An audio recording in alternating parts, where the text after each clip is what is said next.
The flag represents the millions of people that are negatively impacted by out-of-control plastic production from the fossil fuel and petrochemical industries.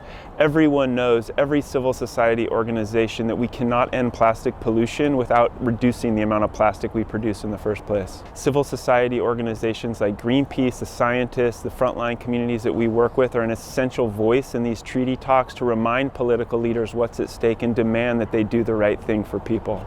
We hope to get a global solution to what is a global problem, and we expect leaders to agree a treaty that reduces plastic production, ends single-use plastics, and protects people and the planet. Plastic production now! Cut! Plastic production now! Cut! Plastic production now! Cut! Plastic production now!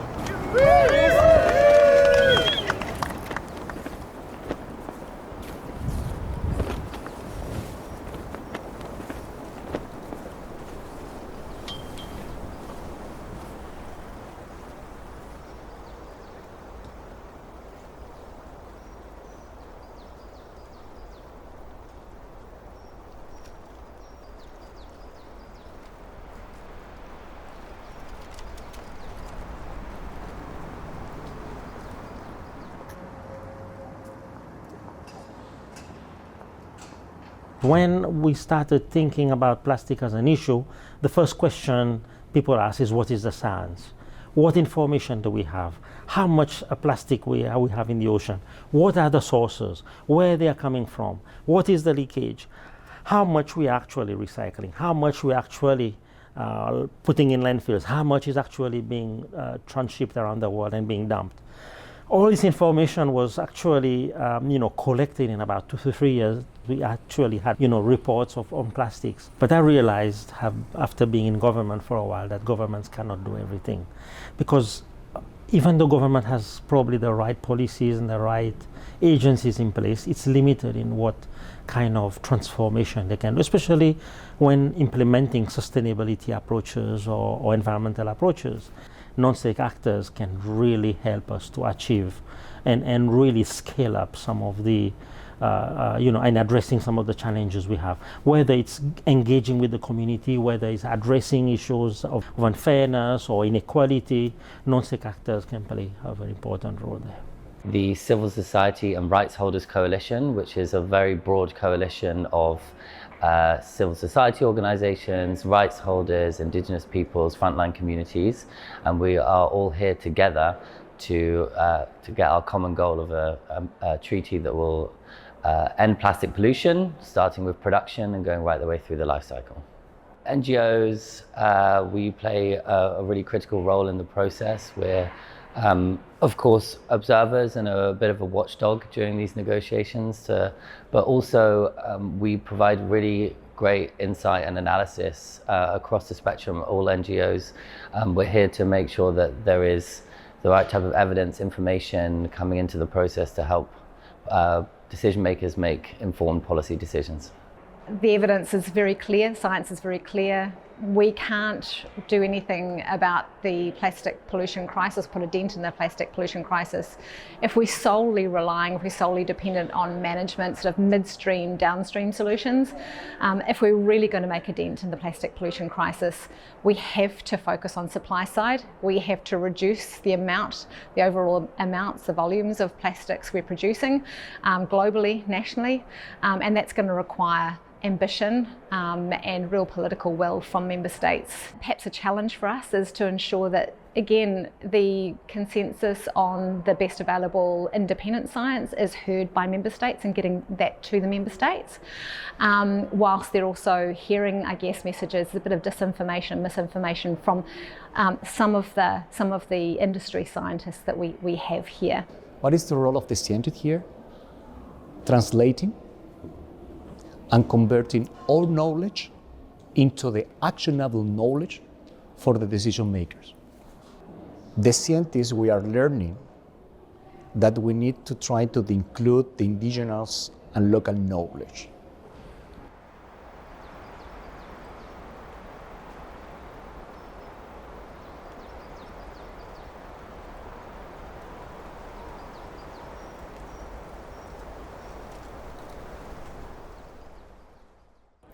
Well, we're dealing very specifically with industry.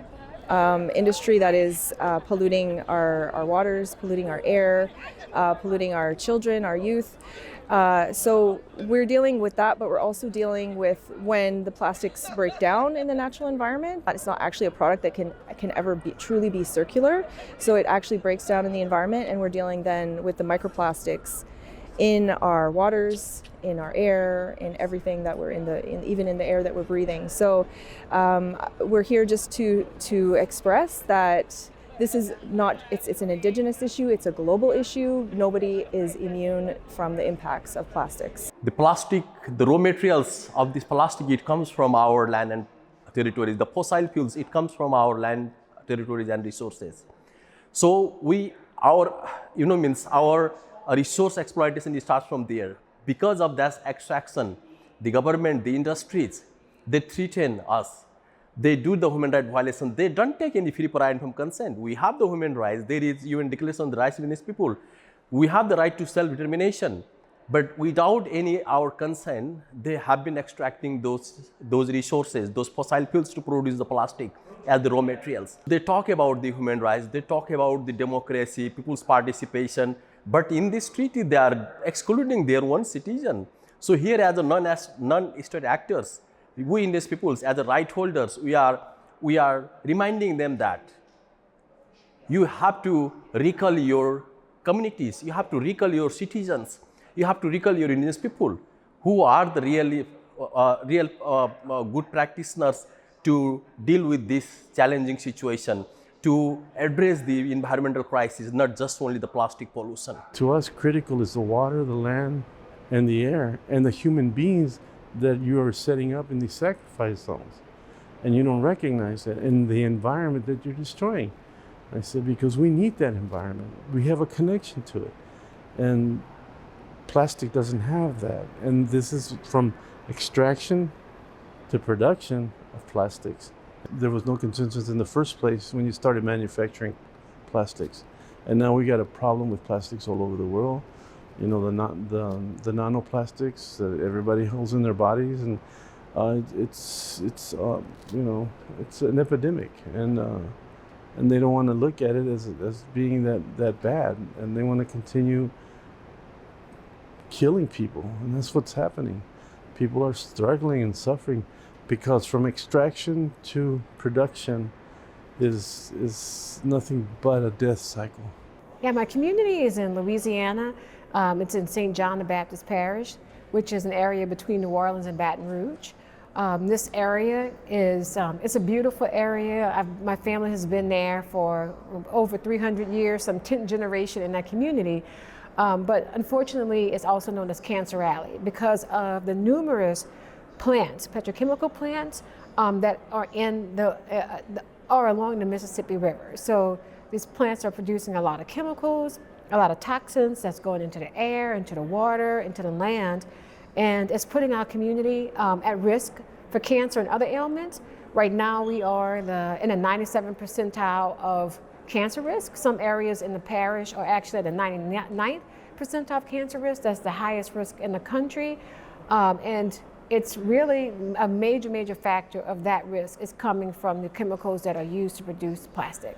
All of those issues that intersect in dealing with communities and what happens to them that are near the fence line and near these industry types, we have a background in that. We are part of that. That's who we are. And Port Arthur is a very diverse community. And so being very diverse, you get a very diverse perspective on how each of those communities are affected by the industry.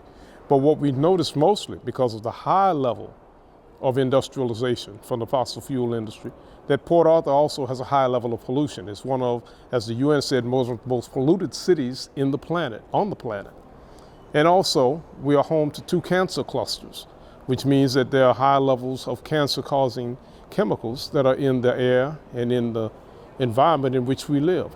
When we talk about waste management, you have to consider the life cycle of the waste that you're creating, that plastic. And it just doesn't begin when they make it in some place. It begins at the point of extraction, in West Texas in this case.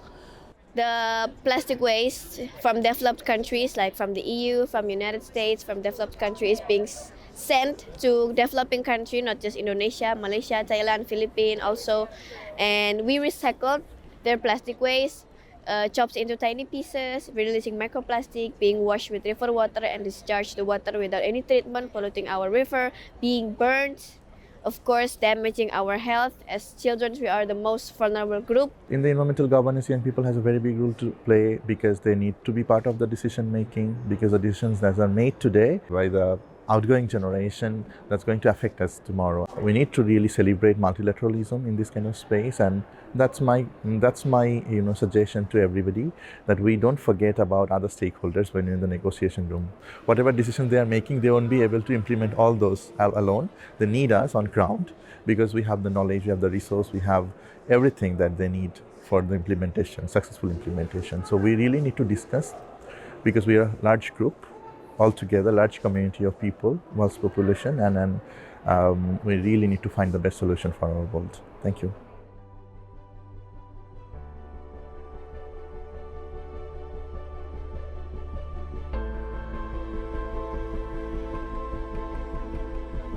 Sisters, it's going to be through love that this treaty and these negotiations, where we are vetting ourselves as Indigenous people, we come in peace, we come in prayer, we come in truth, we come in sovereignty. And so that's why we are taking up these spaces, because we are the true stewards, we are the true scientists, we are the true experts in our communities, and we sound the alarm. And unfortunately, it is our children and our grandchildren who are taking the brunt of the pollution and the influence of industry and polluters in this treaty negotiations. Being here gives us an opportunity to bring you a frontline view, a front row seat to what happens in communities like ours, and why it's important to regulate those plastics and chemicals of concern, because of the way they're affecting the lives and health of people. The solutions are only with the community people. So the practices, whatever we have been doing as indigenous communities, we have those solutions. Indigenous peoples, frontline, fence line communities, and they have a very strong voice here, and there's a good reason for that. And we need to listen to them because they have the expertise that the scientists may not have, because they have real lived experience. We are, as the future generation, will inherit this plastic crisis, so please don't add more burden to us. We still want to live in a clean environment and free from plastic pollution.